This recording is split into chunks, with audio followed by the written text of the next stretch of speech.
غرباء غرباء غرباء غرباء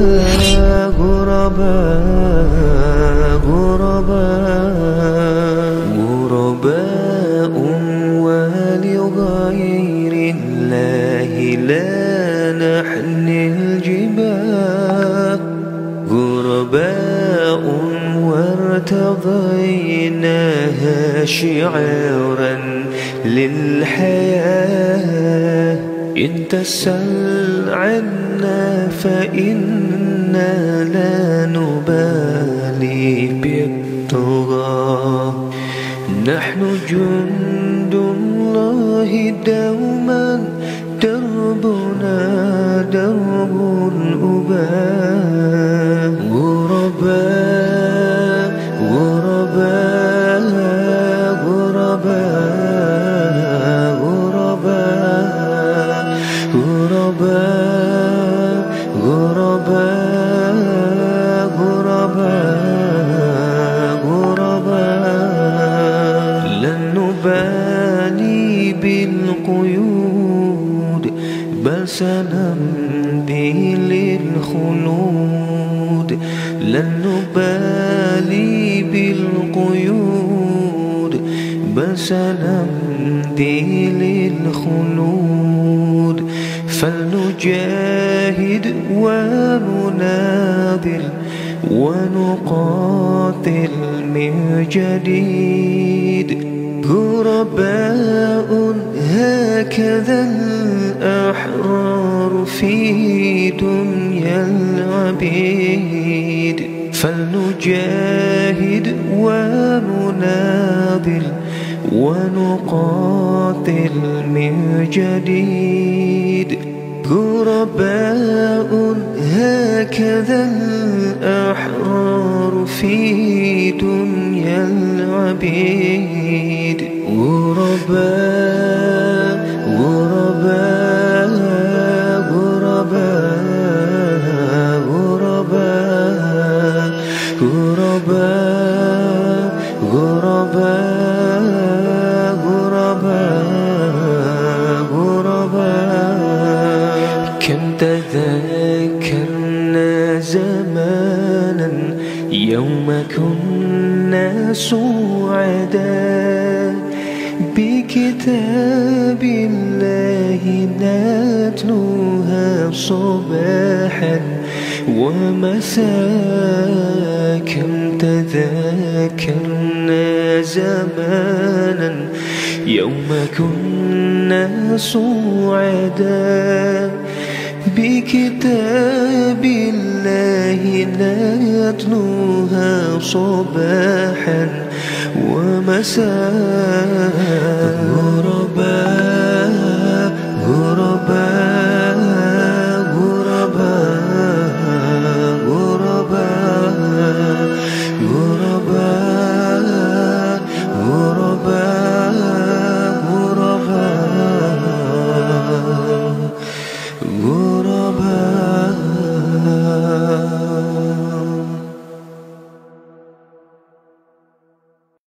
غرباء غرباء غرباء غرباء غرباء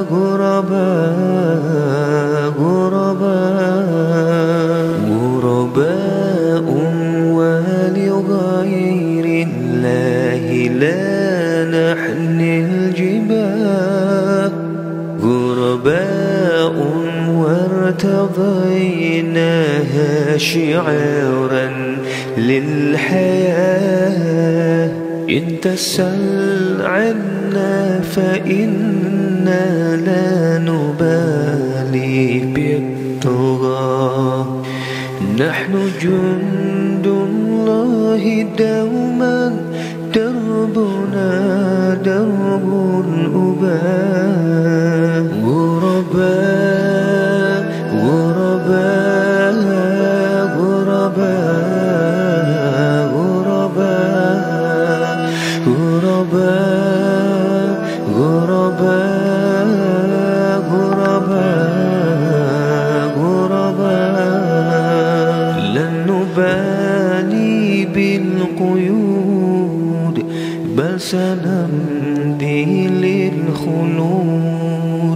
لن نبالي بالقيود بل سنمضي للخلود فلنجاهد ونناضل ونقاتل من جديد غرباء هكذا الأحرار في دنيا العبيد فلنجاهد ونناضل ونقاتل من جديد غرباء هكذا الأحرار في دنيا العبيد غرباء غرباء غرباء غرباء غرباء غرباء غرباء غرباء كم تذكرنا زمانا يوم كنا سعداء بكتاب الله نتلوها صباحا ومساء كم تذكرنا زمانا يوم كنا سعداء بكتاب الله نتلوها صباحا ومساء غرباء غرباء غرباء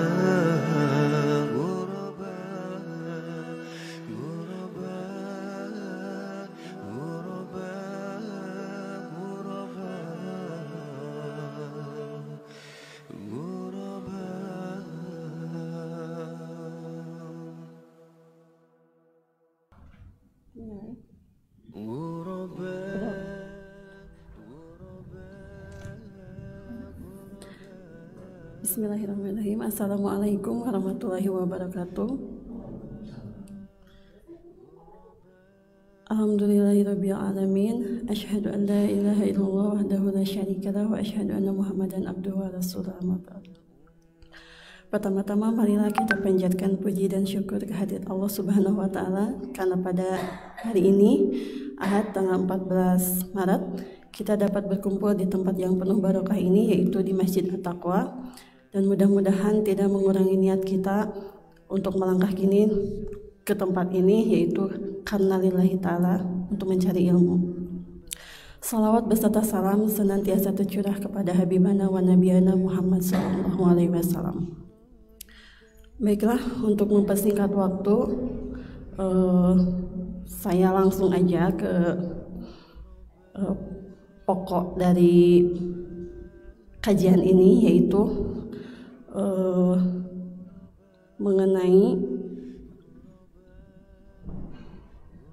mengenang sejarah peradaban Islam yang akan disampaikan oleh Ustadz Muhammad Atim. Kepada Bapak Ustadz kami persilahkan.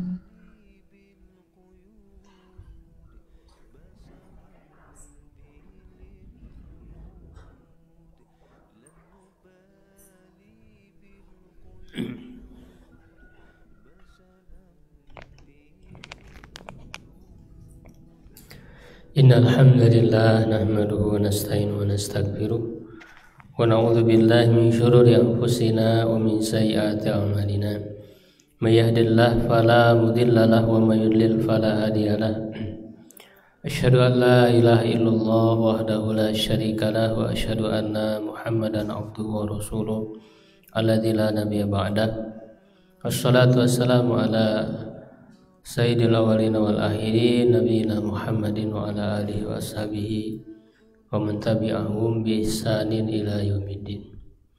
Alhamdulillah para Bapak Ibu, di kesempatan kali ini kita kembali dipertemukan oleh Allah Subhanahu wa taala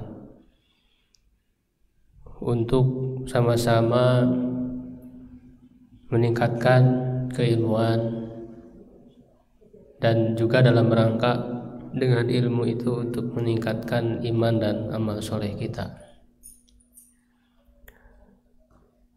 Hadirin wal hadirat sekalian, di kesempatan kali ini kita akan membahas tema mengenang sejarah peradaban Islam, dengan harapan kita bisa memperbaharui kembali semangat kita ada timbul semangat di dalam beraktivitas dalam keagamaan kita. Biasanya orang lemah semangatnya ketika merasa dia sendirian. Ya, kalau sendiri itu biasanya nggak semangat ya. Ngaji sendirian gitu kan, ngantuk, tidak ada dorongan semangat. Biasanya semangat itu ketika ada bareng-bareng berjamaah, saling jadi terdorong ketika melihat yang lain ngaji, jadi ke bawah semangat ingin ngaji. Tapi kalau sendiri kan ngantuk, tidur aja gitu. Ya. Nah, sebetulnya kita diajarkan semangat kebersamaan. Ya, dalam Al-Fatihah yang selalu kita baca. Ya, kita berdoa kepada Allah dalam Al-Fatihah itu, ihdinas siratal mustaqim. Tunjukilah kami jalan yang lurus. Coba dihayati doa kita ini. Ini mengandung semangat kebersamaan. Ya, kita tidak mengatakan ihdini gitu, ihdinis siratal mustaqim, tunjukilah saya jalan yang lurus. Tapi kita diajarkan kebersamaan, tunjukilah kami, kita bersama-sama, berjamaah. Maka sholat 5 waktu disyariatkan berjamaah. Tunjukilah kami jalan yang lurus. Lalu jalannya siapa?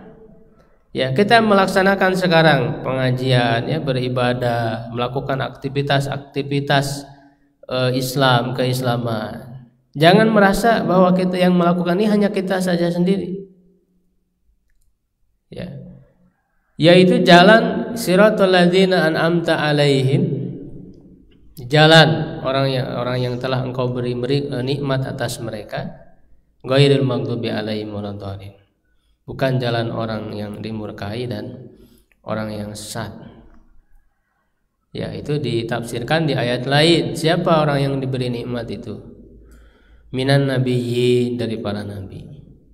Wasiddiqin, ya, orang-orang yang siddiqin, sangat memiliki kepercayaan yang kuat, keimanannya kuat. Wasyuhada, orang-orang yang syahid di jalan Allah. Wassalihin, dan orang-orang soleh. Ya, jadi ketika kita sekarang ya melakukan kebaikan-kebaikan dalam Islam ini, kita bersama dengan mereka, tidak sendirian. Yang melakukan jalan ini tidak sendirian, ada kebersamaan. Makanya kita harus tahu, harus belajar sejarah. Ya, jadi dalam Al-Fatihah itu mengisyaratkan ya agar kita belajar sejarah, supaya kita tahu siapa itu para nabi, ya, siapa siddiqin, siapa syuhada, siapa sholihin itu sepanjang zaman. Bahwa jalan yang kita pilih ini sudah ditempuh juga. Bahkan Allah bercerita bagaimana awal mula penciptaan manusia, Adam yang dijadikan sebagai khalifah, ya, membawa agama yang sama, ya, tauhid yang sama, ajaran yang sama.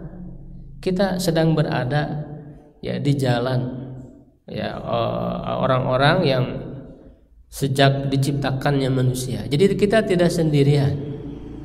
Maka itulah pentingnya kita belajar sejarah, ya, supaya ada rasa kebanggaan di dalam diri kita kepada Islam. Kita yakin Islam adalah agama yang benar. Ya, sehingga sejak ya diutusnya Rasulullah ya sebagai nabi dan rasul yang terakhir, ya, maka ditegakkanlah Islam ya di dunia ini, di bumi ini. Ya, lalu dilanjutkan oleh para sahabatnya, ya para khulafa, ya para pemimpin khulafaur rasyidin. Kemudian dilanjutkan pemerintahan berikutnya. Ya, nah Islam ini punya sejarah yang harus kita ketahui, ya memiliki kehebatan yang harus kita banggakan.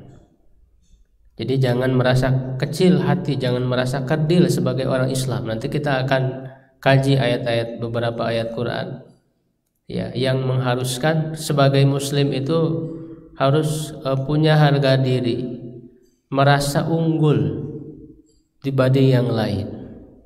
Ya, nah apa yang kita unggulkan di dalam Islam, di dalam peradaban Islam ini kita akan kaji.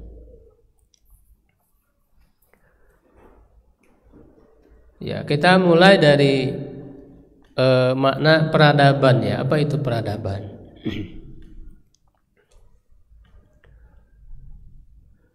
Tentu akan berbeda definisinya antara satu ilmuwan atau pemikir dengan pemikir yang lain, tergantung cara pandang mereka, tergantung ideologi mereka. Nah, yang kita definisikan tentu berdasarkan cara pandang Islam, memandang peradaban itu seperti apa. Ya, misalnya Dr.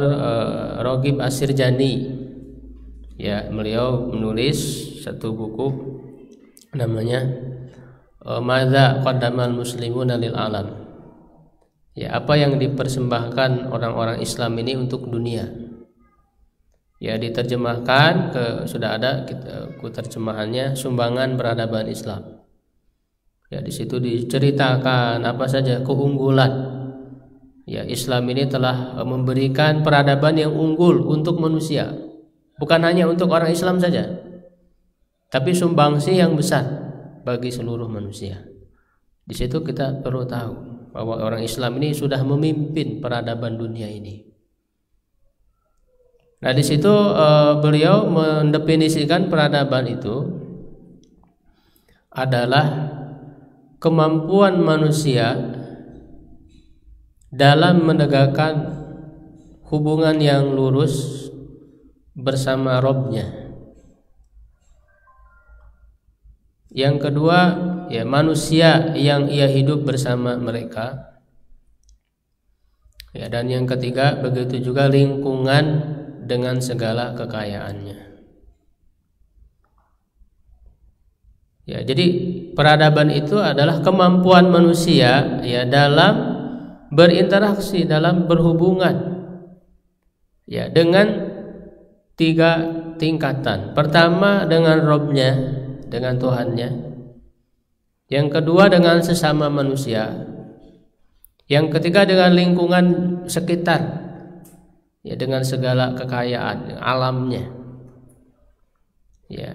Nah, maka tiga hal inilah yang disebut dengan piramida, ya, piramid peradaban. Kalau dibuat piramid itu atasnya itu kan kecil, ya, ke bawah menjadi besar. Ya. Nah, yang paling atasnya itu adalah hubungan dengan Allah, dengan Tuhannya. Yang kedua hubungan dengan manusia. Yang ketiga hubungan dengan alam, ya, alam sekitar.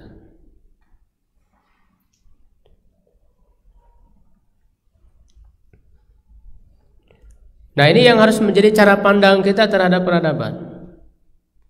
Ya, kalau orang-orang yang tidak mengenal Tuhan, tidak punya iman kepada Allah, ya, mereka hanya berkutat di level yang paling bawah saja, yaitu hubungan dengan alam.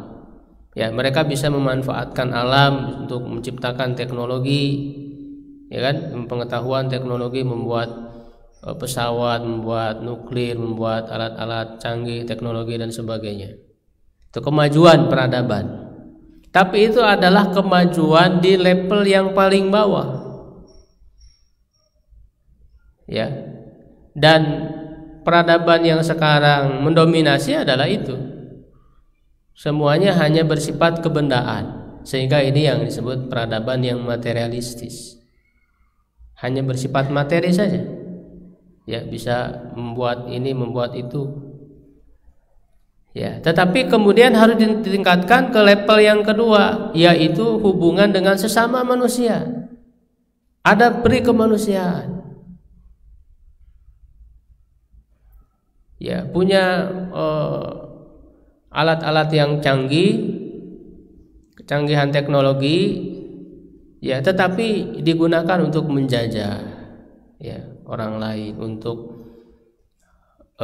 memperbudak orang lain. Berarti dia level peradabannya hanya di bawah, ya, tidak pada level yang kedua, yaitu hubungan dengan sesama manusia. Jadi orang yang peradabannya luhur itu bersikap kepada sesama manusia itu dengan sikap yang baik, menghargai kepada orang lain, memuliakan kepada sesama manusia, tidak merendahkan. Ya, begitu. Nah, bahkan yang lebih tinggi lagi, level yang paling atas, yaitu adalah bisa berhubungan dengan Allah. Bagaimana hubungannya dengan Allah? Dia iman kepada Allah. Karena itu adalah level yang tertinggi. Ya. Nah, makanya seperti halnya piramid tadi, ya, orang-orang yang peradabannya luhur, dia bisa menyembah hanya kepada Allah saja, mentauhidkan Allah, tidak menyembah benda-benda, ya, hewan-hewan dan sebagainya. Karena itu level yang bawah tadi. Tidak juga mempertuhankan manusia, tapi hanya menyembah kepada Allah. Nah, disinilah keunggulan umat Islam. Umat Islam mencapai kepada peradaban yang tertinggi, yaitu hubungannya dengan Allah. Kalau hubungan dengan Allah baik, sudah otomatis Allah memerintahkan untuk berbuat baik kepada manusia, untuk juga berbuat baik kepada alam. Sikap baik terhadap, tidak boleh merusak alam. Wala tufsidu fil ardi. Bahkan kita diperintahkan untuk memakmurkan bumi ini, merawat bumi ini dengan baik. Sudah otomatis kalau orang sudah sampai di peradaban yang tertinggi, sudah otomatis yang bawahnya akan bagus. Nah, inilah keunggulan umat Islam. Peradaban Islam yang unggul dibanding peradaban yang lain.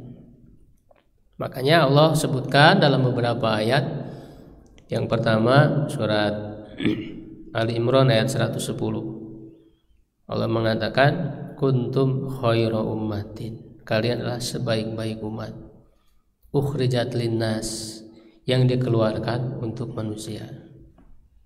Ya, ta'muruna bil ma'ruf wa tanhauna 'anil munkar, beramar ma'ruf nahi munkar, wa tu'minuna billah, dan beriman kepada Allah.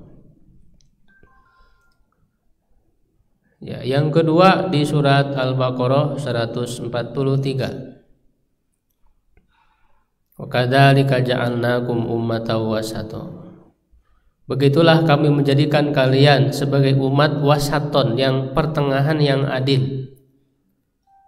Litakunu syuhada'a 'alan nas, agar kalian menjadi saksi bagi seluruh manusia. Wa yakuna ar-rasulu 'alaikum syahida, dan Rasul menjadi saksi atas kalian. Atas yang kalian lakukan di muka bumi ini, Rasul akan menjadi saksi. Dan umat Islam ini secara khusus, karena dia memiliki keunggulan dalam peradaban, dia akan menjadi saksi bagi umat yang lain, dari bangsa yang lain, yang akan menilai apakah perbuatan mereka benar atau tidak. Kenapa? Karena mereka paham syariatnya, paham aturan dari Allah, yang akan menilai. Ya, sehingga seharusnya umat Islam menjadi pemimpin agar mengarahkan peradaban manusia ini kepada peradaban yang baik. Harus menjadi pemimpin karena mereka punya perangkat untuk itu. Ya, termasuk juga dalam hadis ceritakan nanti para nabi itu kan akan ditanya, dimintai pertanggungjawaban apakah sudah menyampaikan risalah Allah ataukah tidak. Karena para nabi itu beda-beda nanti pengikutnya, ada yang beberapa orang saja gitu ya. Nanti makanya Rasulullah itu berbangga dengan pengikutnya yang banyak, umatnya yang banyak. Ya, makanya Rasulullah memerintahkan apa? Tazawwajul waludal walud. Nikahilah perempuan yang penyayang, bisa melahirkan banyak anak. Kenapa? Karena aku akan berbangga nanti di hari kiamat dengan banyaknya umatku. Jadi bangga. Jadi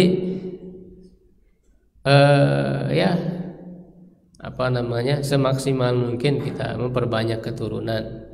Tidak usah dipersedikit ya, dihalang-halangi gitu.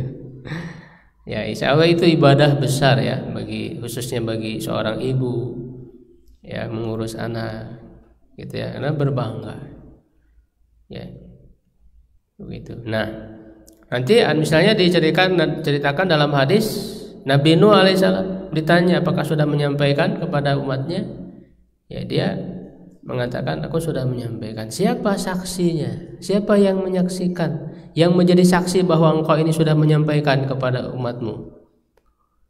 Maka yang menjadi saksi bahwa Nabi Nuh itu kan sedikit pengikutnya, hanya dalam perahu itu hanya sekitar belasan orang, tidak banyak.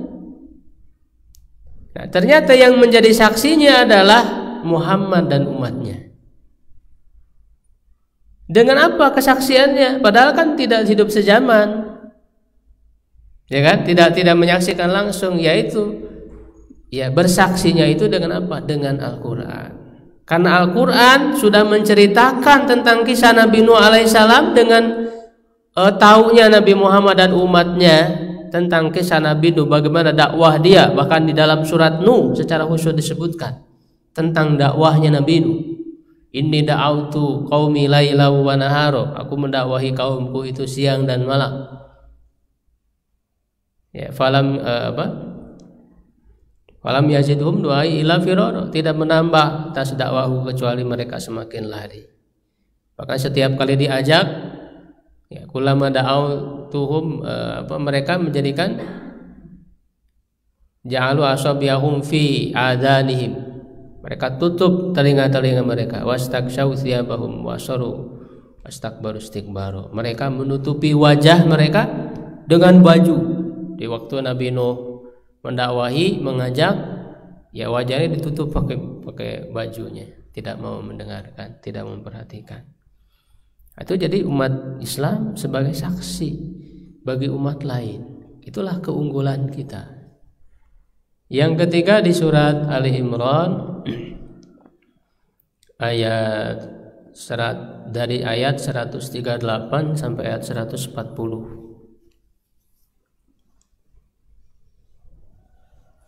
Dari mulai ayat hadza bayanul linnasi ya wa rahmatu wa mau'izatul lil muttaqin. Ini adalah penjelasan Al-Quran, ini penjelasan untuk manusia, rahmat dan juga nasihat bagi orang-orang bertakwa. Ya, lalu dalam ayat berikutnya wala tahinu wala tahzanu. Jangan kalian merasa hina dan juga bersedih. Ya, karena kalian itu adalah lebih tinggi a'launa, lebih tinggi derajatnya. Ya, in kuntum mu'minin, jika kalian beriman. Jadi kalau kita beriman kepada Allah, memiliki iman, kita harus merasa bangga dengan keimanan kita. Derajat kita lebih tinggi daripada yang tidak beriman. Harus merasakan ada harga diri, izzah. Jangan lemah. Ya. Bahkan ayat ini kan turun ketika memang umat Islam saat itu, ya Rasulullah dan para sahabat mengalami kekalahan dalam perang Uhud. Perang Uhud tahun 3 Hijriah itu mengalami kekalahan. Ya, kalau di perang sebelumnya, perang Badar itu kan kemenangan, perang besar pertama dan mendapat kemenangan. Tahun berikutnya perang Uhud itu mendapatkan kekalahan karena memang kedurhakaan ya beberapa pasukan pemanah yang ditempatkan oleh Rasulullah di bukit, ya bukit rumah, kalau sekarang disebutnya bukit rumah. Rumah itu para pemanah artinya. Ada 50 orang, tapi 40 orangnya melanggar apa yang Rasul pesankan. Jangan turun apapun yang terjadi. Tapi mereka tergiur godimah, harta rampasan. Sehingga mereka turun, hanya tinggal 10 orang di atas, sehingga itu dimanfaatkan oleh musuh untuk menyerang dari belakang. Sehingga kalah, maka turunlah surat Ali Imran itu yang memberikan motivasi ketika mendapati kekalahan itu. Jangan bersedih hati, jangan merasa hina. Wala tahinu wala tahzanu wa antumul a'launa in kuntum mu'minin. Ya, begitu. Dan ayat berikutnya, in yamsaskum qarhun faqad massal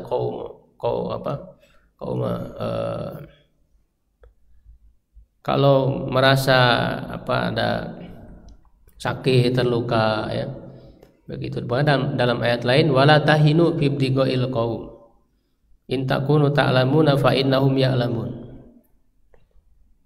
Ya, jangan merasa lemah ya dalam mengejar musuh.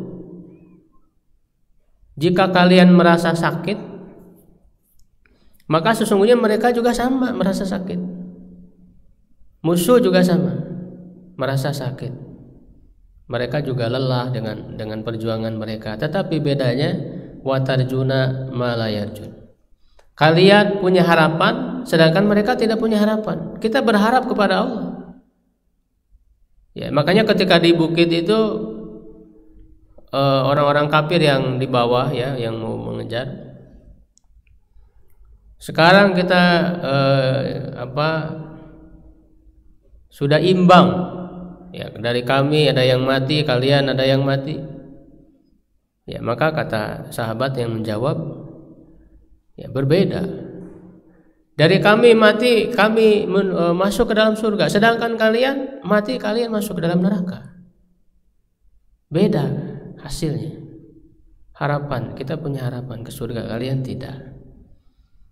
Ya, jadi itu ayat itu yang harus menjadi motivasi kita sampai saat sekarang, sampai kapanpun umat Islam harus merasa punya keunggulan, punya izzah. Ya. Nah, makanya dengan semangat itulah umat Islam mendapatkan keberhasilan. Ya, apa sih keberhasilan yang paling inti bagi Islam ini, bagi umat Islam, bagi umat Rasulullah? Apakah itu ukurannya itu tadi materi? Ya, banyak dapat harta, lalu bisa membangun gedung-gedung yang besar, punya kecanggihan teknologi. Apakah itu ukurannya kemajuan peradaban itu? Ya kan, tidak. Nah, ini kita harus benar dulu cara pandang terhadap peradaban. Ya, kemenangan itu jelas Allah Subhanahu wa taala jelaskan di dalam surat apa? Yang sering kita baca. Surat pendek yang berbicara tentang pertolongan Allah dan kemenangan. Surat apa? An-Nasr. Apa bunyi ayatnya? Idza jaa nasrullahi wal fath. Apabila telah datang pertolongan Allah dan kemenangan. Apa pertolongan Allah dan kemenangan itu berupa apa? Wa ra'aitan nasa yadkhuluna fi dinillahi afwaja. Dan engkau melihat orang-orang berbondong-bondong masuk ke dalam agama Allah. Fasabbih bihamdi rabbika wastaghfir. Ya, bertasbihlah dengan memuji Tuhanmu dan memohon ampunlah, sesungguhnya Dia Maha penerima taubat. Jadi ukuran keberhasilan di dalam peradaban Islam adalah ketika orang-orang itu berbondong-bondong masuk ke dalam agama Allah. Ya, dalam arti lain, ketika Islam ini tegak di muka bumi ini, syariat Islam ini bisa memberikan rahmat bagi seluruh alam, ditegakkan. Karena ketika Islam ini ditegakkan, ya itu yang merasakan nyaman, yang merasa tentram, bukan hanya orang Islam saja, tapi orang-orang kafir pun merasa nyaman dengan syariat Islam. Maka perlu kita belajar sejarah. Ketika kita sekarang diopinikan ya, seakan-akan syariat Islam itu kejam, seakan-akan syariat Islam itu tidak memberikan toleransi kepada yang non muslim, ya, itu kan hanya anggapan-anggapan saja. Maka kita perlu belajar sejarah, dan itu sudah terbukti beberapa abad lamanya ketika Islam ini ditegakkan, orang-orang kafir juga sama merasa nyaman. Kejahatan itu menjadi menurun dengan syariat Islam. Makanya misalnya, ini kalau kita baca sejarah banyak sekali ya, maka nanti kalau ingin lebih luas bisa dibaca ya. Ini hanya contoh-contoh saja mungkin yang saya berikan. Misalnya orang-orang Romawi itu kan dulu ketika Rasul diutus, peradaban yang besar, kerajaan yang besar yang sedang berkuasa itu kan ada dua kerajaan, kerajaan Romawi dan Persia. Ya, itu kerajaan besar, kekuasaannya sangat luas. Nah, ada rakyat Romawi. Ya, ketika umat Islam itu sudah menguasai mereka. Bahkan itu kan di zaman Umar bin Khattab ya, di zaman Umar bin Khattab ya, itu Romawi bagian timurnya yang ada di Syam. Ya, itu sudah dikuasai oleh kaum muslimin. Kemudian Persia juga dikalahkan oleh kaum muslimin. Ketika ditanya rakyat-rakyatnya itu, kalian lebih senang mana, dipimpin oleh raja-raja kalian ataukah oleh para pemimpin muslim? Mereka mengatakan kami lebih senang dipimpin oleh para pemimpin muslim. Meskipun mereka adalah orang-orang kafir, orang-orang Kristen. Kenapa? Karena aturan Islam ini adil. Di antaranya adalah kalau mereka terhadap tanah-tanah mereka, mengelola tanah mereka, itu ketika dipimpin oleh pemimpin Romawi diberikan pajak-pajak yang sangat besar sehingga memberatkan mereka. Tetapi dalam aturan Islam itu tidak begitu. Ya, mereka tidak dibebani dengan pajak-pajak yang besar. Ya, jadi kalau Islam ini diterapkan, itu keadilan akan dirasakan oleh semua. Syariat Islam, karena syariat Islam ya, sebagaimana Allah menegaskan, inna arsalnaka rahmatan lil alamin. Kami mengutusmu sebagai rahmat bagi seluruh alam, bukan bagi orang Islam saja. Bukan rahmatan lil muslimin kan ayatnya juga, tapi rahmatan lil alamin. Ya, begitu dari mulai. Makanya keberhasilan Rasulullah dalam dakwahnya ya sebagai Rasul adalah tadi ketika orang-orang berbondong-bondong masuk ke dalam Islam. Ini diturun di dalam peristiwa Fathu Mekah, ketika Mekah itu sudah dikuasai.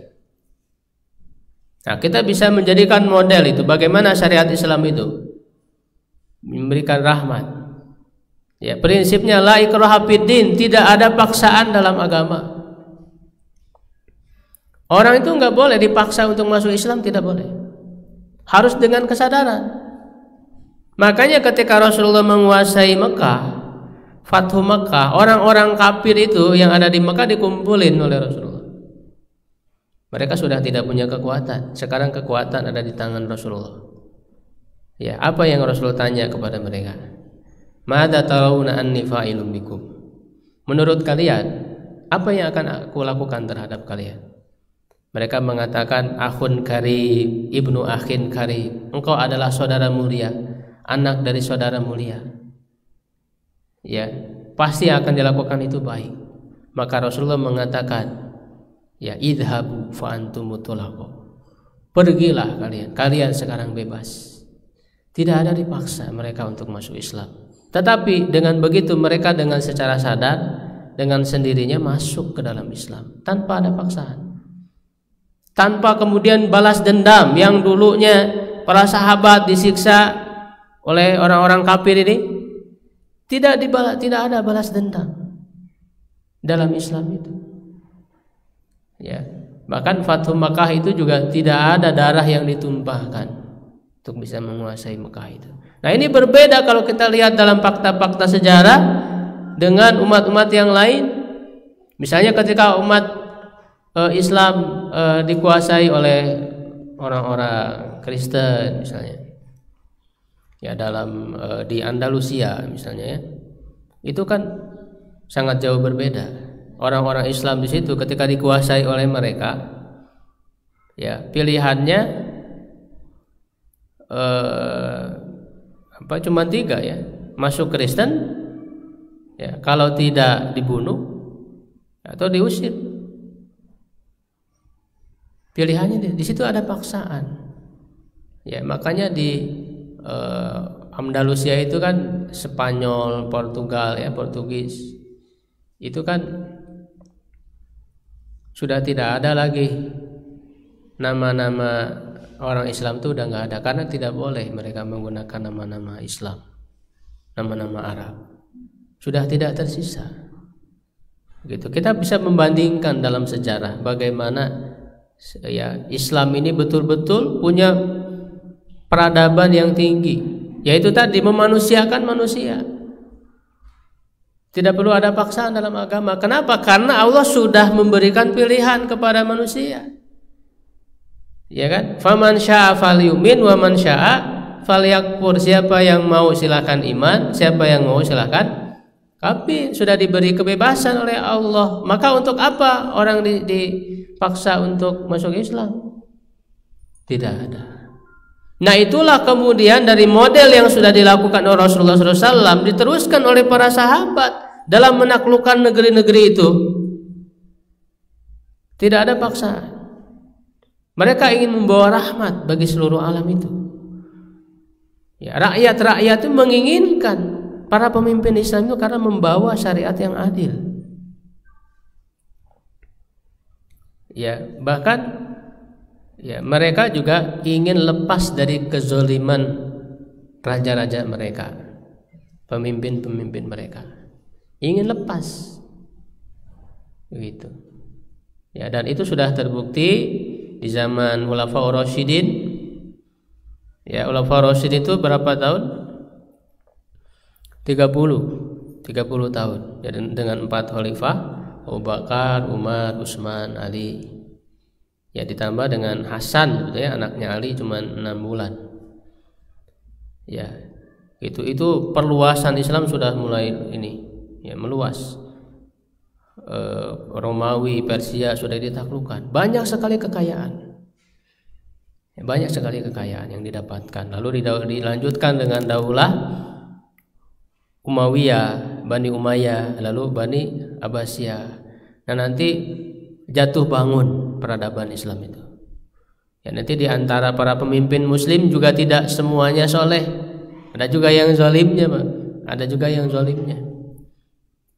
Ya, nah itu peradaban terus sampai kemudian mengalami kemunduran, dan di akhir-akhir sekarang, insya Allah ketika orang sudah banyak kembali kepada agama, maka tadi ukurannya, ketika orang kembali kepada agama Islam, maka itu adalah ukuran bangkitnya peradaban Islam. Bukan banyaknya harta. Makanya ketika Rasulullah akan wafat, diberikan pilihan oleh Allah, engkau mau merasakan hasil usahamu, usaha dakwahmu, ataukah engkau ingin bertemu dengan aku, ingin segera bertemu dengan aku. Rasulullah memilih untuk segera bertemu dengan Allah, tidak menyaksikan harta kekayaan yang banyak, tidak. Ya, makanya nanti harta kekayaan yang banyak itu di zaman Khulafaur Rasyidin itu. Makanya Rasulullah mewanti-wanti, la akhsha alaikumul faqra. Aku tidak mengkhawatirkan kefakiran atas kalian. Innama akhsha alaikum antum satu alaikumud dunya fatanafasuha kama tanafasal ladina min qablikum.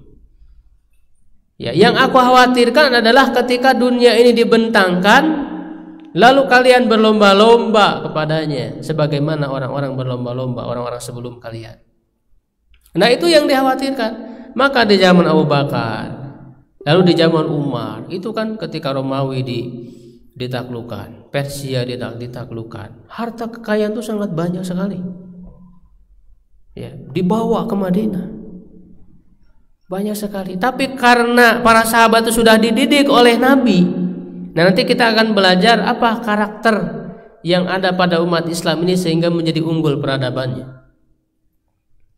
Bisa kita pelajari. Ya. Nah, yang pertama, karakter umat Islam yang membuat unggul peradaban adalah tentu iman yang terhujam kuat di dalam ruh. Ya, iman yang terhujam kuat di dalam ruh, yang tertanam kuat di dalam jiwa. Jadi ketika diberikan kekayaan banyak itu, ya, tidak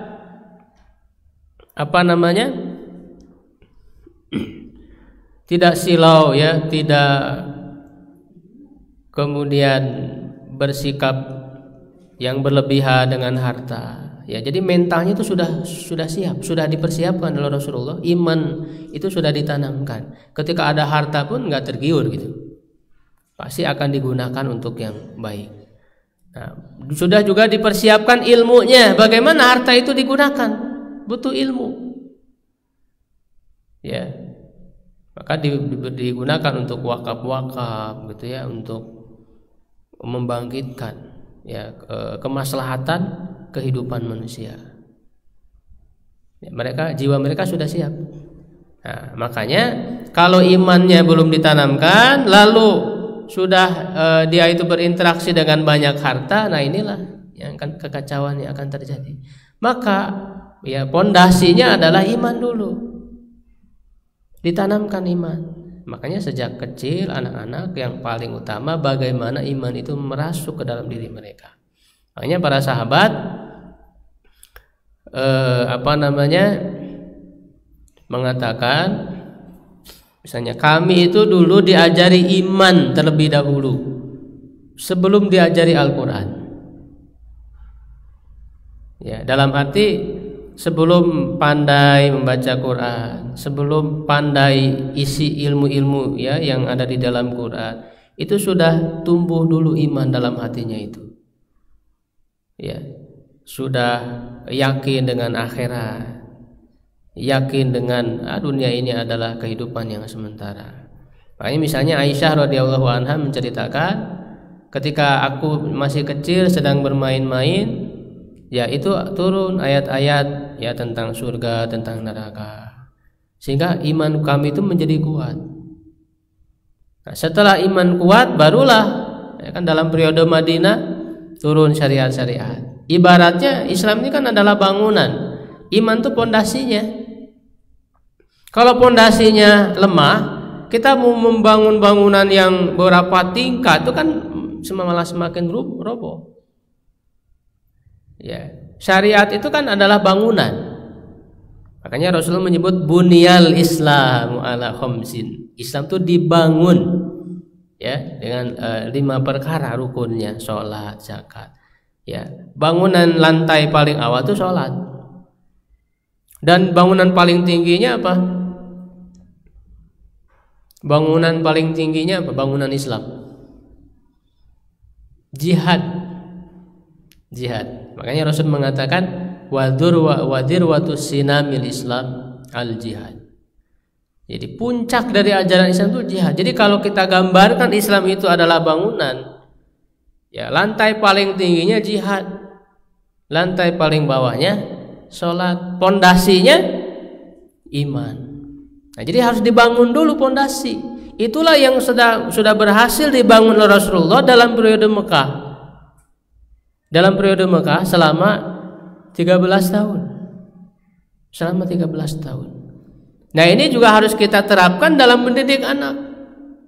Dalam mendidik anak 13 tahun periode Mekah itu kita bisa terapkan ke dalam pendidikan anak sejak kecil sampai usia 13 tahun sampai usia balik. Ya, bahkan kalau di Madinah pun kan di tahun satunya belum turun syariat-syariatnya, baru tahun kedua. Ya seperti zakat, seperti saum. Kalau sholat memang lebih dulu. Dalam peristiwa apa sholat turunnya? Isra Mi'raj, kan sekarang sering dibahas Isra Mi'raj. Jadi sholat itu tahun ketika masih di Mekah, ya, sekitar tahun 13 kenabian ketika di Mekah. Jadi itu yang pertama, iman. Makanya nanti para sahabat tuh sudah nggak aneh lagi, artinya jiwa mereka sudah siap menghadapi kehidupan apapun. Dikasih miskin siap, dikasih kekayaan juga siap. Ya kan, kalau orang belum kuat imannya, ketika dikasih kekayaan dia siap, ketika dikasih kemiskinan tidak siap. Itu kan bagian dari iman kepada takdir gitu ya. Atau sebaliknya, dikasih miskin dia sabar, tapi ketika dikasih kekayaan tidak bersyukur kepada Allah, lupa kepada Allah. Ya. Nah, buktinya banyak sekali kalau kita belajar sejarah. Misalnya Bilal bin Rabah, ya, disiksa dengan siksaan yang sangat berat, ditimpa dengan batu yang besar di tengah padang pasir, tapi tidak berubah imannya itu. Ketika iman itu sudah ada dalam hati. Itu yang pertama, karakter yang paling utama. Nah, sekarang kalau kita tidak memperhatikan itu dalam pendidikan kita, mengutamakan iman yang masuk ke dalam hati, itu tidak akan bisa kita unggul dalam peradaban.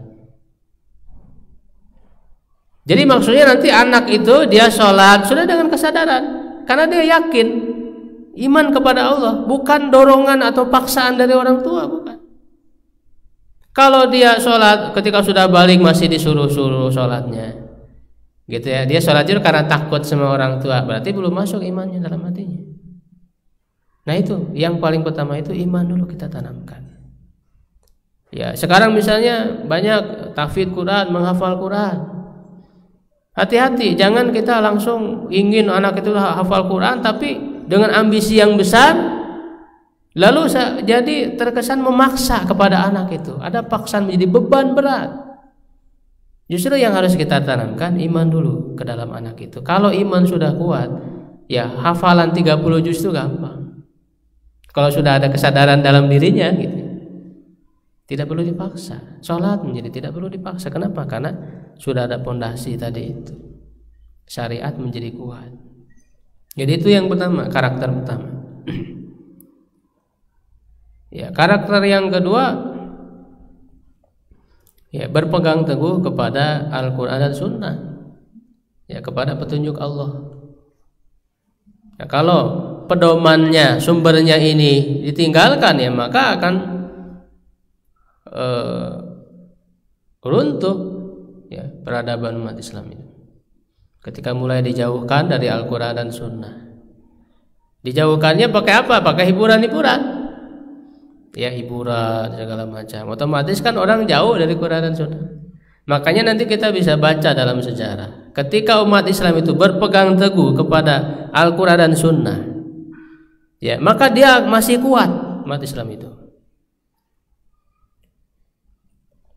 Misalnya ketika banyak kemurtadan selepas Rasulullah, itu kan Jazirah Arab dipenuhi oleh orang murtad ketika Rasulullah wafat.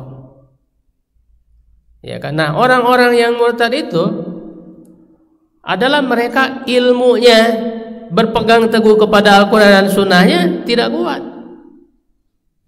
Dia mudah dipengaruhi oleh pemahaman-pemahaman yang menyimpang. Ada nabi baru yang mengaku nabi baru, ya, yaitu misalnya Musailamah Al-Kadzdzab setelah wafat Rasulullah itu.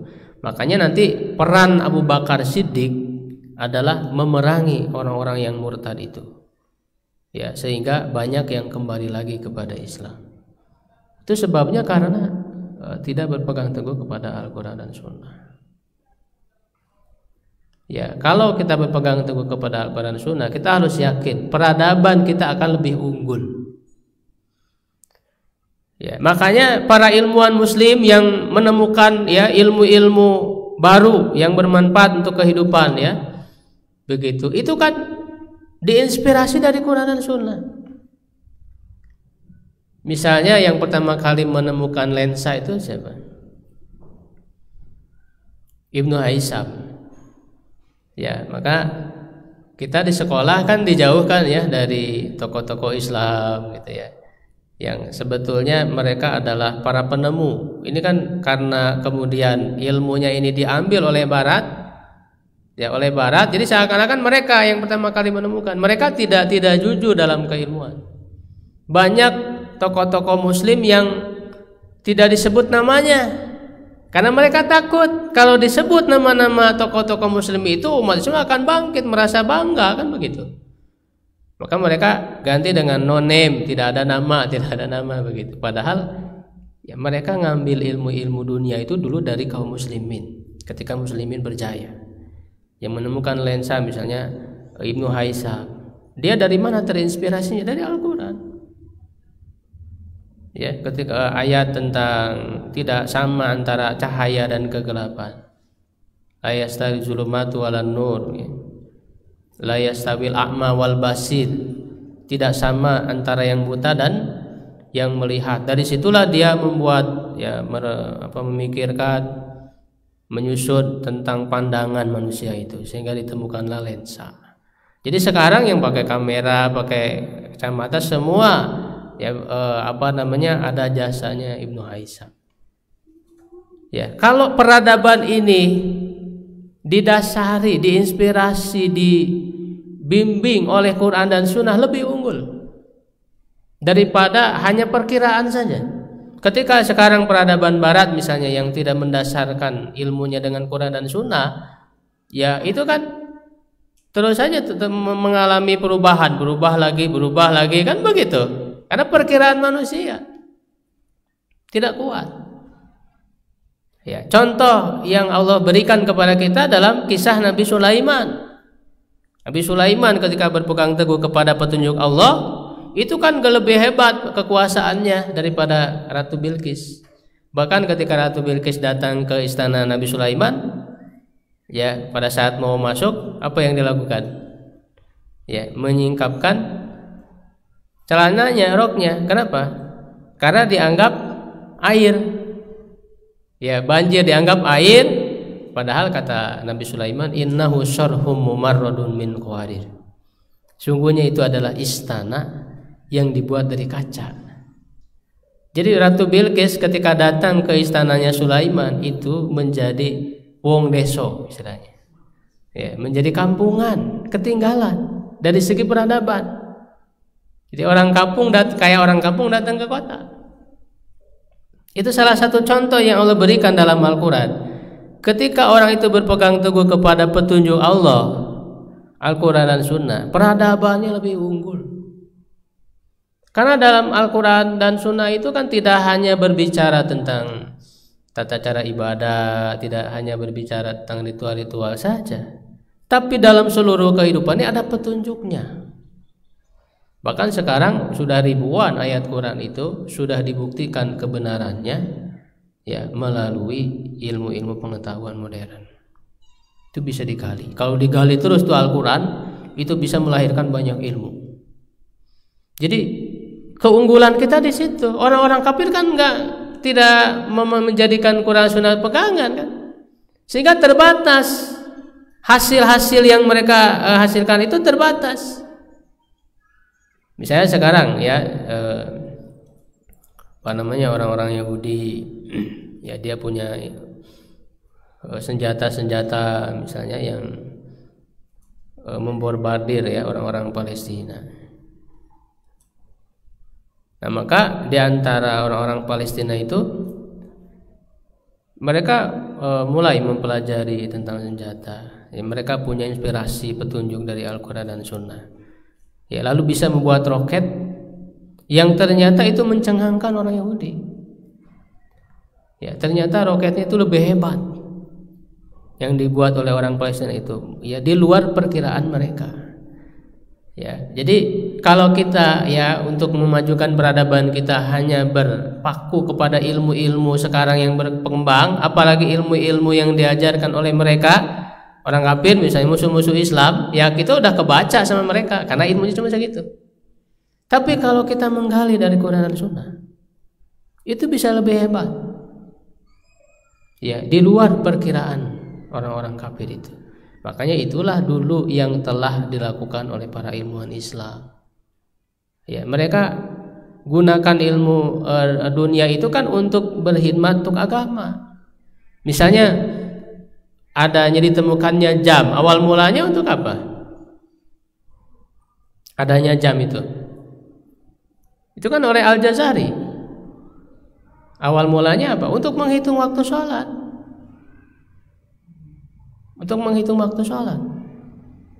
Begitu. Jadi dalam agama ini bisa akan membangkitkan orang itu peradabannya terhadap dunia, dalam masalah keduniaan. Itulah keunggulan kita. Nah, makanya kalau umat Islam sudah menjauh dari Quran dan Sunnah, sudah menjauh dari bahasa Quran dan Sunnah, yaitu bahasa Arab. Bahasa Arab sudah tidak diajarkan lagi di sekolah, berarti kan jauh dari Quran dan Sunnah.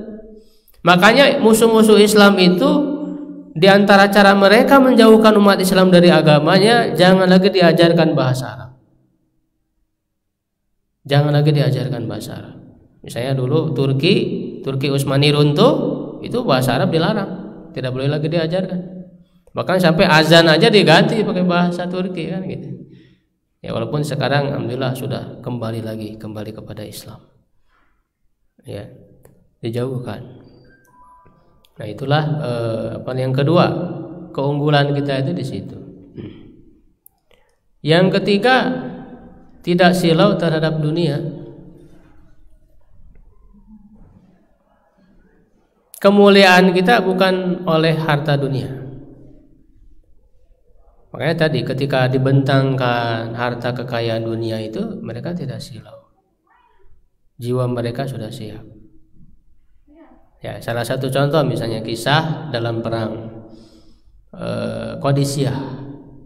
Perang Qadisiyah itu di zaman Umar bin Khattab melawan Persia.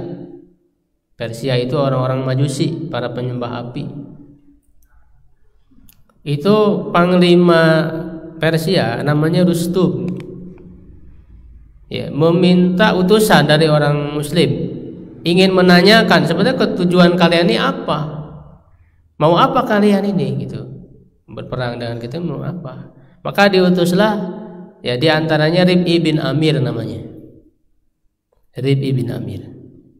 Dia datang dengan membawa senjata yang terulur ke bawah senjatanya itu. Ya, disediakan karpet gitu ya untuk menyambutnya begitu. Lalu kata di antara pengawalnya, kalau kau ingin masuk lepaskan dulu senjatanya gitu, supaya senjata itu tidak mengenai karpet itu. Kata dia, kalian yang memanggil saya ya, kalau kalian mau saya masuk ya biarkan saya seperti ini gitu. Jadi tidak silau dengan kehebatan mereka, ya, kemagahan mereka, sehingga dia bawa itu senjatanya sampai menyeret karpetnya itu sampai ada yang sobek begitu. Dibiarkan saja. Jadi punya izah, harga diri, tidak mau umat Islam itu direndahkan oleh orang kafir. Lalu ditanya, apa ketujuan kalian? Maka dia menjawab, ini misi Islam. Ya, dia mengatakan ibta'atsanallah, kami diutus oleh Allah, dikirim oleh Allah. Ya, untuk apa? Untuk linukhrijan nas, mengeluarkan manusia. Ya, min ibadatil ibad ila ibadati rabbil ibad. Ini misi Islam.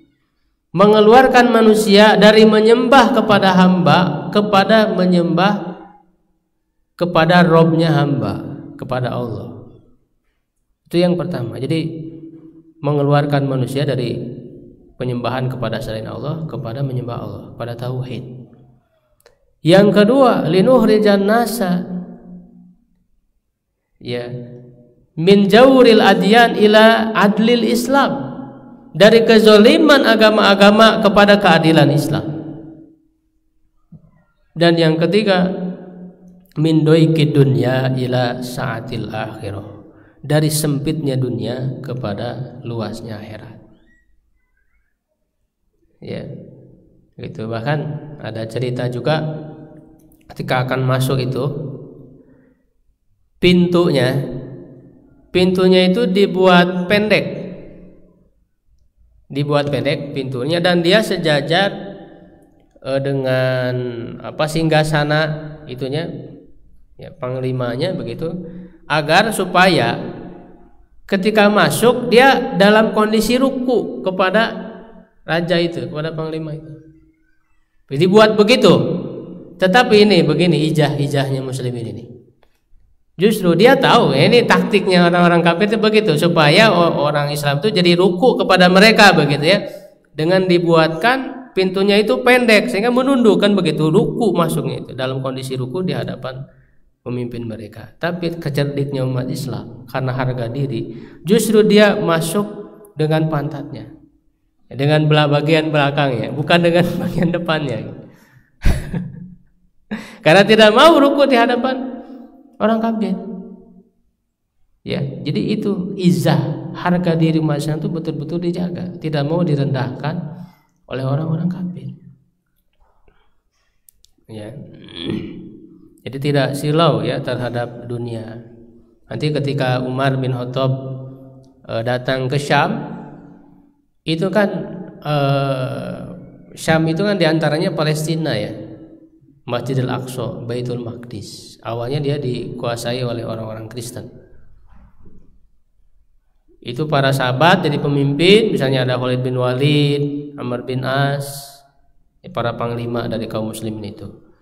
Nah, ada pendeta di Yerusalem itu, Baitul Maqdis itu, dia mengatakan yang menerima kunci ini tercatat ya di dalam kitab mereka itu namanya Umar. Namanya Umar. Kata para sahabat, ya itu pemimpin kami, khalifah kami, Umar bin Khattab. Kalau ini bukan Umar, ini Amr bin As. Ya, jadi bukan Umar. Maka diberitahukanlah kepada Umar bahwa kuncinya itu hanya diterima oleh yang namanya Umar ya, Umar bin Khattab datang kan dari Madinah ke Syam itu. Ya, bahkan bersama dengan seorang pengawal saja. Nah, ini nanti menarik ya bagaimana Khalifah Umar bin Khattab itu ya sebagai penguasa yang kekuasaannya sangat luas, bahkan sepertiga dunia, tapi sangat sederhana, tidur di bawah pohon, tidak ada pengawal, di perjalanan jauh hanya oleh satu orang, dan itu pun bergantian. Kadang dia yang naik ya, pengawalnya yang nuntun, kadang dia yang menuntun dan pengawalnya yang naik, sehingga dari kejauhan ini mana Umar mana pengawalnya tidak bisa dibedakan. Sederhana pemimpin Islam, tidak silau dengan dunia, dengan kekuasaan. Nah, pemimpin di Syam itu kemudian ada dia yang menerima kunci tadi itu ya, Baitul Maqdis dibuka dengan aman, dengan damai, tak ada yang dizalimi. Bahkan pemimpin Syam yang dipilih itu adalah Abu Ubaidah bin Al-Jarrah. Abu Ubaidah salah seorang sahabat ya, dari 10 sahabat yang dijamin masuk surga. Itu ketika datang ya, Umar itu kan mau menyampaikan pidato gitu ya, diminta oleh sahabatnya agar memakai pakaian baju yang lebih bagus lah gitu ya. Jadi bajunya udah ada bolong gitu ya, tambalan. Maka di situ Umar mengatakan, kita ini dimuliakan dengan Islam, bukan dengan harta. Ya, jadi sangat sederhana tampilannya itu.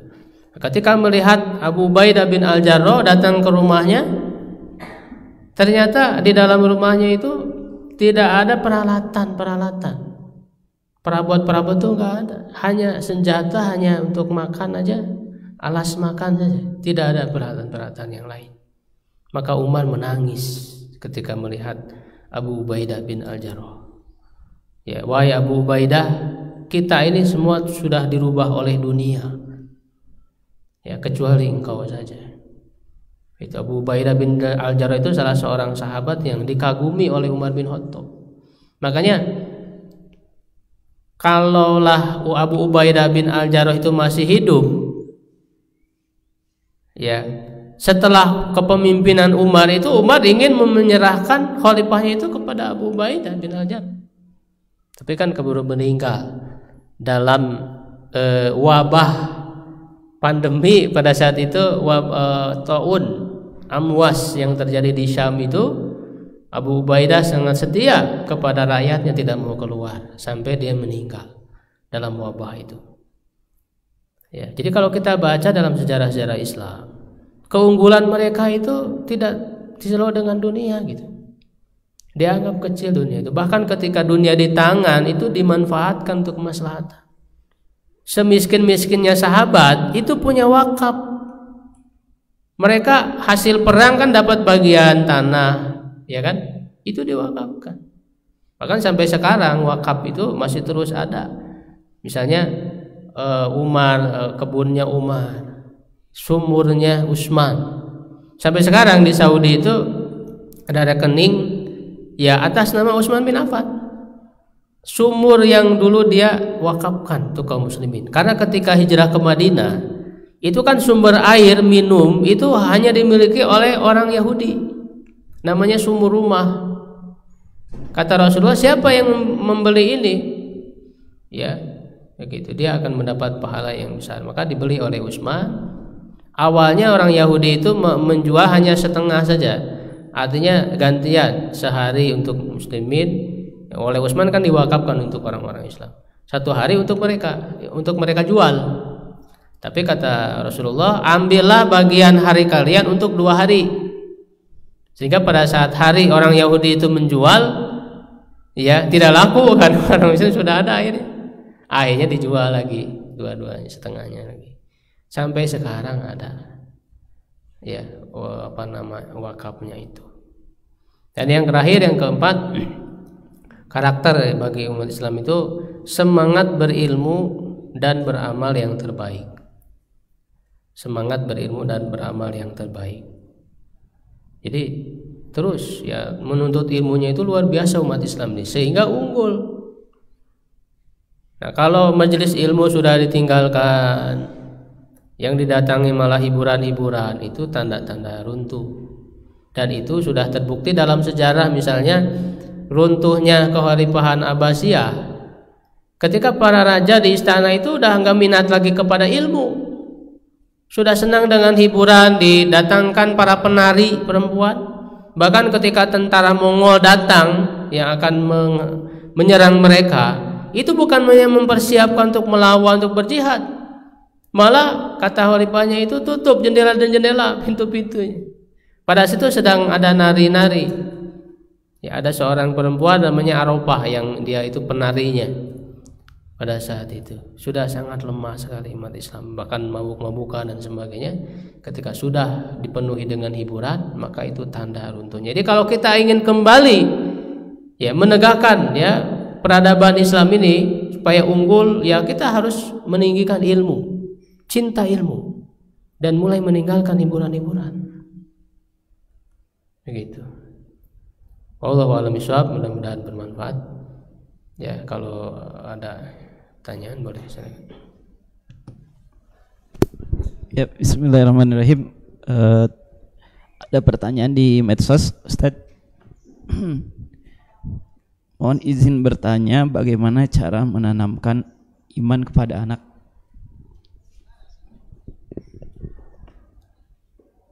Iya.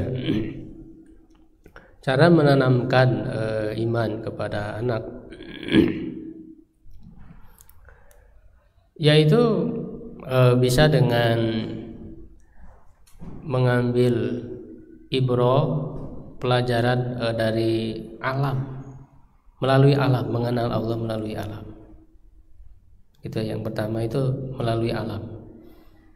Kan anak itu sudah dibekali fitrah oleh Allah dalam hatinya. Ya, fitrah untuk bertanya. Kan anak-anak itu suka nanya ya, ini kenapa gini, kenapa gini. Nah, itu sebetulnya adalah pintu untuk memasukkan iman dalam hati mereka. Makanya kita harus menjawabnya dengan jawaban-jawaban iman, jawaban tauhid. Ya, ketika tentang hujan misalnya, lihat hujan. Ya. Hujan yang menurunkan adalah Allah, kita tanamkan. Ya, bahkan di situ juga kita bisa menanamkan iman kepada hari akhir, pada hari kebangkitan. Misalnya, nak lihat hujan.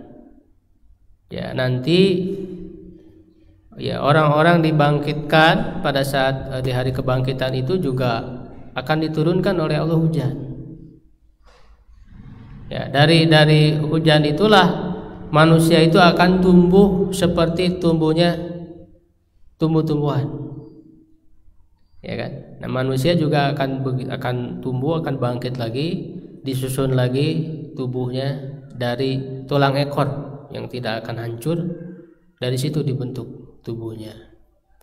Begitu. Jadi melalui media alam. Ya, karena Allah sudah menjadikan alam ini sebagai tanda ya akan kepada apa adanya Allah, keesaan Allah. Jadi kita bisa gunakan melalui alam. Ya, merenungkan tentang alam ini. Ya, banyak itu bisa dipelajari. Makanya nanti belajar ilmu alam tidak hanya belajar ilmu alamnya saja, harus dikaitkan dengan penciptanya. Nah, sekarang kan masalahnya belajar IPA tapi tidak sama sekali dikaitkan dengan pencipta, sehingga tidak. Padahal itu adalah media yang sangat besar untuk menanamkan iman kepada anak. Ketika kagum dengan hebatnya alam, itu harus ya bisa mengarah kepada kagum kepada penciptanya, bukan hanya kagum kepada alamnya saja. Ini kok begitu hebat sekali ya tumbuhan, ya mempelajari tentang tumbuhan, pelajari tentang hewan, tentang segala macam. Ya harusnya harus sampai kepada kagum kepada pencipta. Sama seperti ketika orang melihat lukisan ini bagus, itu kagum, pan dia akan bertanya siapa yang melukisnya, kan begitu. Begitu juga ketika belajar tentang alam. Hebat sekali alam ini, sangat rapi sekali, sangat teratur sekali. Siapa penciptanya? Nah, disitulah masuk Allah, iman kepada Allah. Ya, melalui alam, kemudian juga bisa melalui kisah. Kita kisahkan kisah para nabi, kisah Rasulullah, para sahabat. Melalui kisah, ini pendidikan kisah itu sangat penting. Quran sepertiganya isinya kisah. Bahkan perintah langsung dari Allah, faqsusil qasasa la'allahum yatafakkarun. Kisahkanlah kisah itu agar mereka berpikir. Jangan sampai anak-anak kita tahu itu cerita film, cerita kartun gitu ya. Bagaimana mau tumbuh keimanan? Ya, kalau kita ceritakan kisah Nabi diutus oleh Allah, itu pasti akan tertanam keimanan dalam diri mereka. Ya, itu diantaranya ya, melalui alam dan kisah, dialog juga ya bisa begitu. Enggak beli ayan sanis.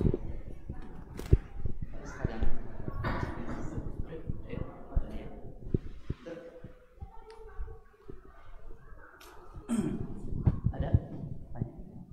Tadi saya mungkin Ustaz. Iya boleh. Kira-kira apa yang harus kita lakukan, karena tentunya beda zaman, tentunya beda metode mungkin ya. Kalau zaman dulu mungkin kita juga mendengar kisah-kisah kagum dengan keberhasilan orang-orang terdahulu, umat Islam terdahulu gitu ya, dengan mencintai ilmu dan lain sebagainya. Nah di kita ini kan sekarang banyak sekali hiburannya gitu ya. Kalau kita lihat dengan banyaknya seperti medsos ataupun tayangan TV juga masih lumayan banyak juga yang melenakan gitu. Kira-kira untuk kondisi sekarang ini apa yang bisa kita lakukan agar tentunya peradaban Islam itu tidak hanya terkenang saja tapi mulai bangkit kembali gitu. Seperti itu Ustaz. Iya.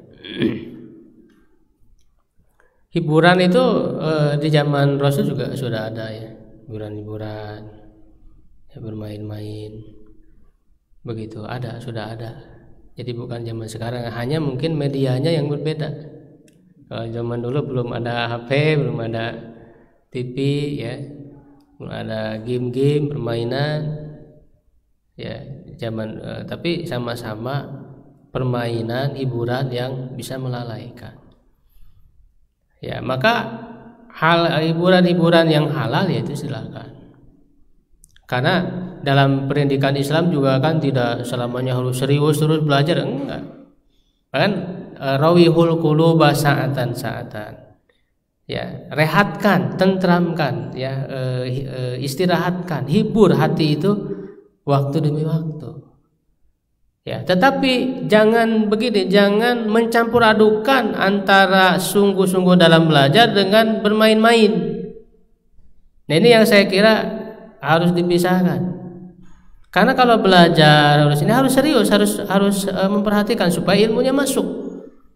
Kalau belajar sambil bermain itu ilmunya jadi tidak masuk. Ya kan? Yang kerasanya hanya main-main saja, tidak. Jadi karena yang namanya belajar itu sebagaimana Allah menyebutkan al-qasam'a wa huwa syahid. Ya, melemparkan alqa itu artinya telinga ini betul-betul mendengarkannya itu dengan sungguh-sungguh dan syahid memperhatikan. Jadi dalam menyimak pelajaran, ya, telinga harus maksimal mendengar, mata penglihatan harus memperhatikan. Nah, kalau sambil bermain itu bisa nggak itu seperti itu? Tidak akan maksimal kan pendengarannya, mata tidak akan maksimal. Nah, sehingga sejak kecil, sejak anak-anak harus dibiasakan ketika guru bercerita, ketika menyampaikan pelajaran itu dengan bahasa mereka, ya, yang mudah dipahami oleh mereka. Ya, dengan cerita itu mereka senang, anak-anak itu cerita. Ya, mereka mendengarkan dengan menyimak dengan serius. Nah, nanti setelah di luar pelajaran, nanti misalnya kita kasih permain-main dan sebagainya, itu silakan. Ya, terutama permainan-permainan yang menyehatkan. Ya, bukan sekarang dikasih game, itu kan tidak sehat. Anak itu jadi diam saja, padahal anak-anak itu kan bergerak. Makanya Rasulullah dulu, ya, ditempatkan di mana ketika kecil? Di kampung Bani Sa'ad. Kampung Bani Sa'ad itu kan bebatuan, jalannya menanjak dan sebagainya. Itu hikmahnya menguatkan fisik beliau. Beliau lari, kan bermain bersama teman-teman di alam gitu. Nah, itu yang sehat permainan-permainannya, yang bisa menyehatkan fisik, bukan permainan yang justru malah membawa penyakit. Ya, main game dan sebagainya itu sangat berbahaya kan. Maka tidak masalah misalnya di TK atau kutab, ya, istilahnya itu kita ada kayak di TK kan ada naik gitu kan, turun kan gitu. Permainan-permainan itu tidak masalah, itu untuk menguatkan fisik mereka. Ya, tapi prinsipnya tadi jangan mencampur adukan mainan dengan belajar. Ya, belajar sambil bermain. Sehingga tidak masuk ilmunya. Gitu. Kalau yang saya pahami begitu. Ya, jangan mencampur adukan. Jadi hiburan tetap ada hiburan. Cuman tadi makanya istirahat terus belajar lagi begitu. Jadi jangan di ini terus, karena manusia juga butuh istirahat. Makanya kata Rasulullah kepada yang berlebihan dalam ibadah juga ditegur kan oleh Rasulullah. Ya kan? Sesungguhnya pada badanmu itu ada hak, kata Rasulullah. Pada keluargamu ada hak. Ada hak untuk keluarga, hiburan, ya, refreshing, jalan-jalan begitu. Jangan ngaji terus. Gitu kan, ada saatnya, karena butuh hiburan, itu manusiawi. Begitu. Jadi Islam ini sangat sesuai fitrah manusia. Ya, sangat sesuai. Itu prinsipnya barangkali. Ya, boleh. Kemarin dapat kiriman video. Jadi ada 2 ustadz, videonya tuh emang bagian yang terpisah. Itu sedang meruqyah ustadznya tuh. Kemudian si yang diruqyah itu ditanya-tanya oleh ustadznya tuh, ya, seolah-olah yang bicara tuh bukan atas kemauan dirinya. Emang dilihat dari video itu ditanya terkait dengan musik gitu. Katanya pengakuan kata si ustadznya, ya mungkin itu si jin yang mengatakan bahwa katanya dengan musik lah manusia tadi bikin lupa dan si jin itu senang dengan musik tuh, jadi kuat jadi segar dengan musik tuh. Kemudian ditanya lagi dengan apa, dia tuh dengan rokok jadi si asapnya teh makanan si jin itu katanya.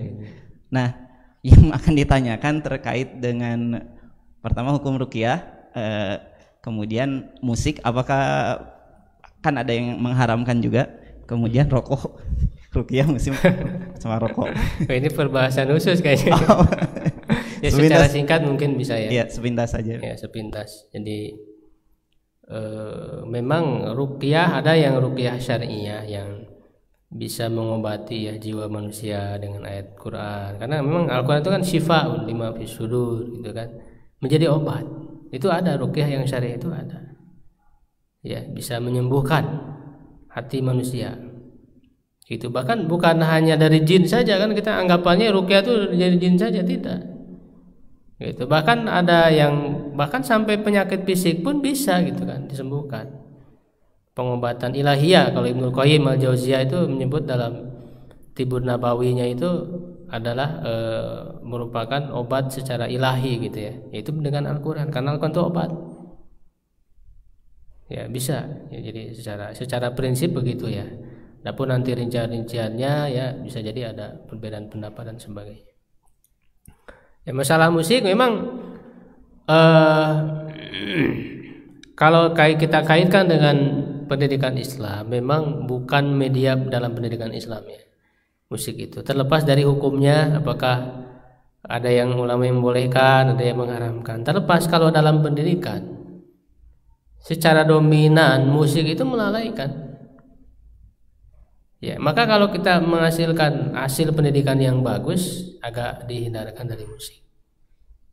Ya, kalau yang membolehkan, misalnya ulama ya Ibnu Hazm al-Andalusi, ya itu kan menilai bahwa seluruh hadis-hadis yang mengharamkannya dhaif, ada kedaifan. Ya, terus diikuti oleh ulama kontemporer misalnya Yusuf Qaradawi gitu ya. Jadi membolehkan, tapi yang membolehkan pun ketat. Jangan sampai musik itu melalaikan.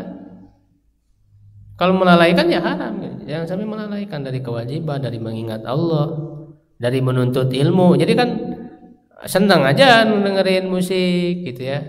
Belajar jadi malas. Baca Quran jadi malas. Begitu. Kalau melalaikan berarti itu ini sudah melampaui batas. Sangat ketat juga yang membolehkan. Nah, di samping juga ada yang mengharamkan. Ya, di antara alasannya ada di dalam Sahih Bukhari bahwa nanti di akhir zaman itu ada kaum yang yastahilluna, mereka menghalalkan al-hirra wal khumra ya wal ma'azib. Nah itu ma'azib.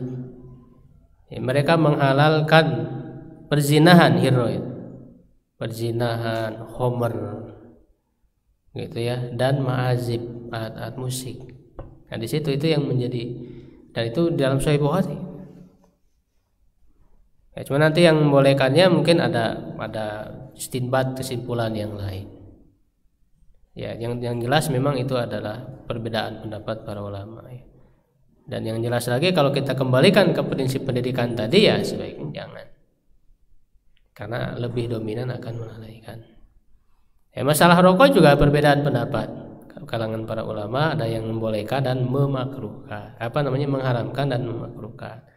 Ya, haramnya alasannya karena itu khaba'is, banyak kemadorotan, banyak menimbulkan madorot. Ya, karena kan secara kaidah setiap yang mendatangkan madorot itu haram. Hanya orang yang membolehkan itu belum yakin bahwa rokok itu dominannya memadorotkan. Jadi kan ditimbang ya antara madorot dan manfaat. Kalau orang yang mengharamkan, dia sudah yakin bahwa rokok itu madorotnya lebih besar, rojih lebih besar, gitu. Walaupun kalau manfaatnya pasti ada manfaatnya enggak. Apalagi kalau misalnya tidak ada manfaatnya, 100% madorot berarti. Kalau sudah 100% madorot, sudah pasti haram. Jangankan 100%, lebih dominan madorotnya saja itu juga haram. Itu dalam kaidah tentang istislah itu kan di dalam usul fikih gitu ya. Para ulama begitu. Nah, yang membolehkan menganggap ini madorotnya belum pasti nih dalam rokok ini.